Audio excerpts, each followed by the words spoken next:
Beyond Zero. Let me say I'm excited to be here also just briefly to share briefly on what Beyond Zero is doing, especially within the Free State.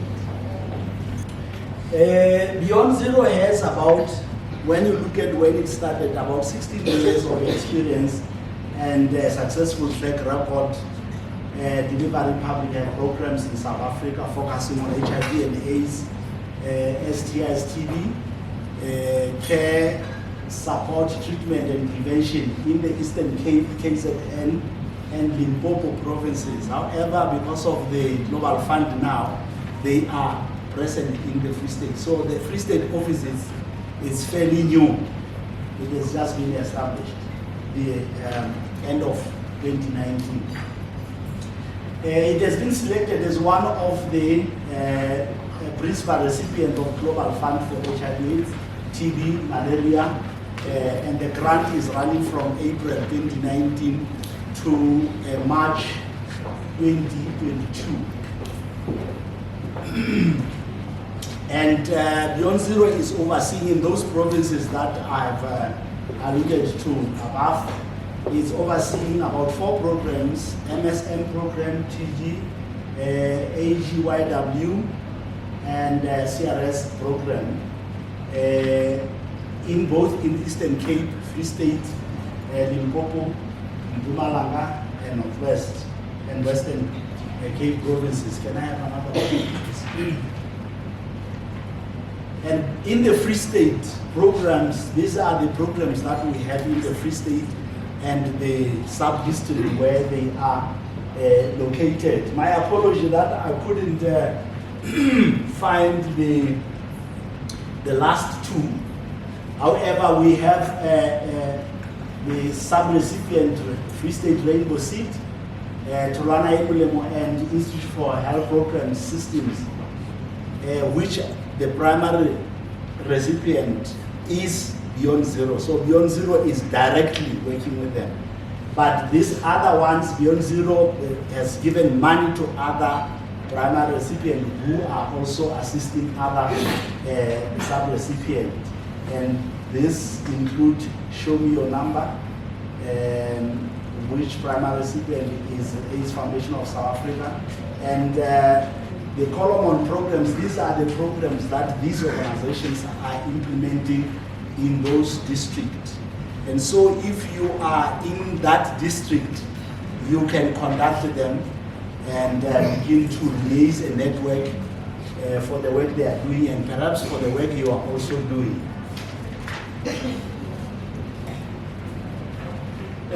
For these 2 programs, let me also say that for each of the programs like MSM and TG have technical leads who are based in Pretoria, head office.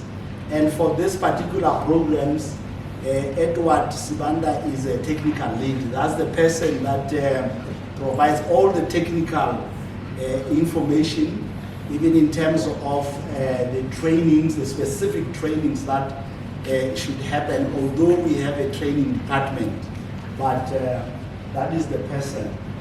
And for the other programs like AGYW, which is adults and girls and young women, the technical lead is Mrs. Pam. And then for the CRS program, which is Community Response Systems, is Lindero.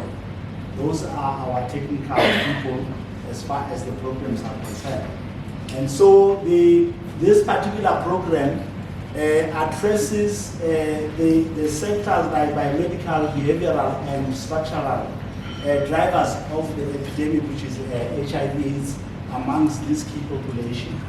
And the interventions are aligned to the NSP goals. Whenever the organizations are funded, they must align their programs to the NSP, because that is the Bible for all of us who are involved on HIV and AIDS and TB, as well as malaria. And that goal number 3 is the one that these particular organizations implementing this program are aligned to.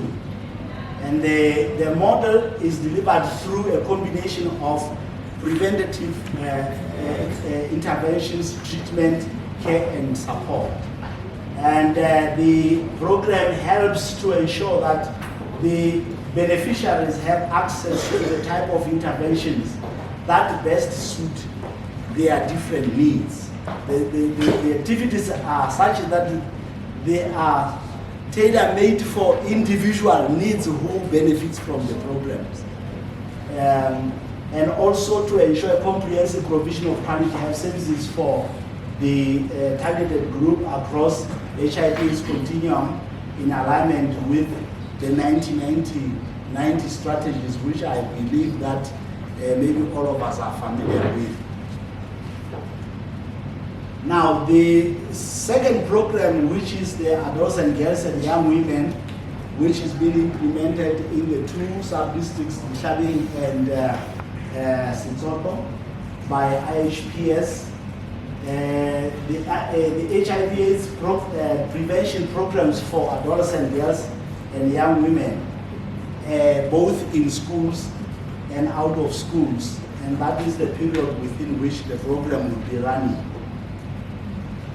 The program overview: the HIV/AIDS prevention for the AGW is the top priority for the Global Fund supported program in South Africa, and it is in line with the NSP as well, as I've said. And the Global Fund, it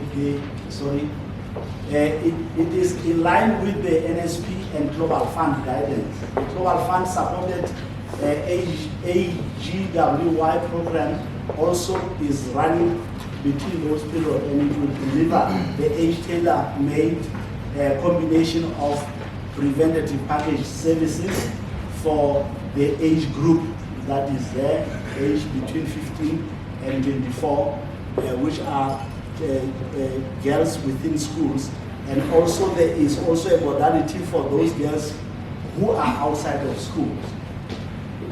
And the program also is aligned to the biomedical services, behavioral services, and structural components. And all the programs actually follow the same model or the same structure. This is the core package of services that are given by the sub-recipient. And there are also other services that are required, which when they do not offer, they refer to other organizations that can provide the services. So there is a referral and linkages interventions where they have to engage with other partners. Thank you.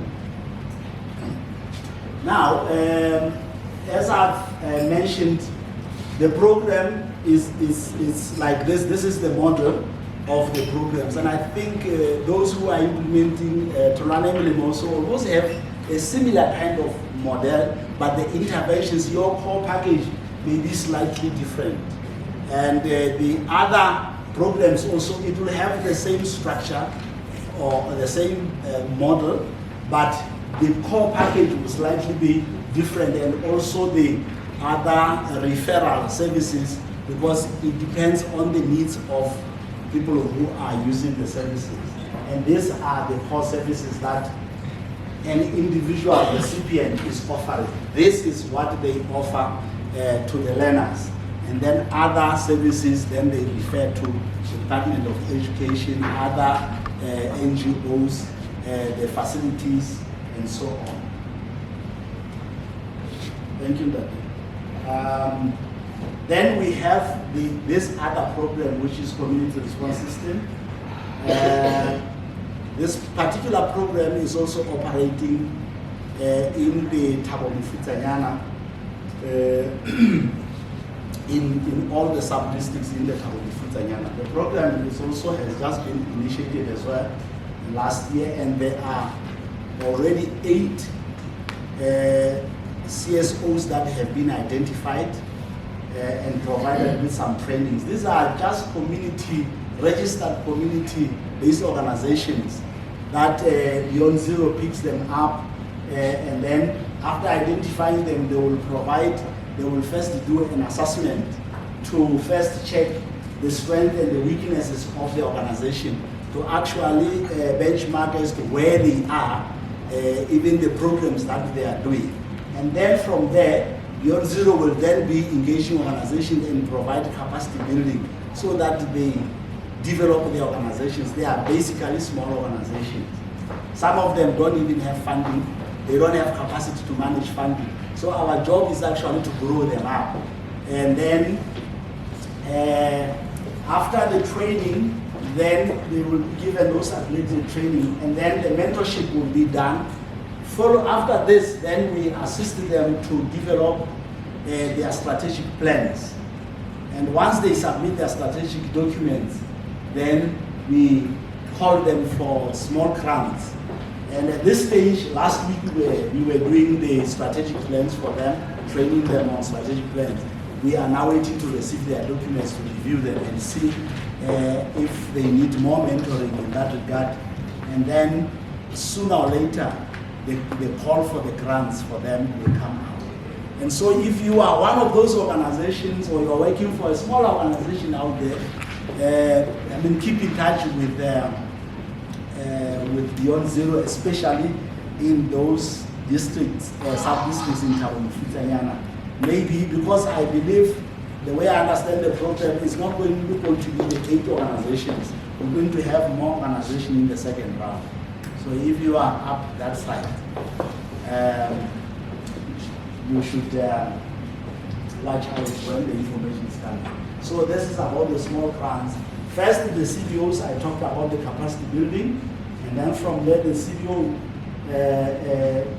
after the providing the CBOs, for them to access those small grants, they must align themselves with the key population programs. They will not be funded or use the small grants for any other program. It must be aligned to these particular programs. And so some of them, they have never been implemented such programs, so it's a learning curve for them. And so capacity is one of the key interventions that we do for them. And it must be an organization that does not currently have or received the Global Fund. So you will not get the Global Fund while you are already having some piece of money from Global Fund. And then they must be able to report directly to Beyond Zero on a monthly basis. This is the end of my presentation, and I thank you so much. Thank you very much. Because Silas, I just want to find out with the AGYW, when you do, maybe you provide them with information. Is there any programs that you are running also? Because I heard you talking about the HIV and TB information. Are you also helping them with the Thholwana situations? Because most of, especially when coming to rural areas, it's a serious problem. Okay. It's not, included in the package, but gender-based violence is part of those interventions, and then the referrals are done to social workers. The organization do have their own social workers, but they also work with the Department of Social Development social workers, but they also engage the police.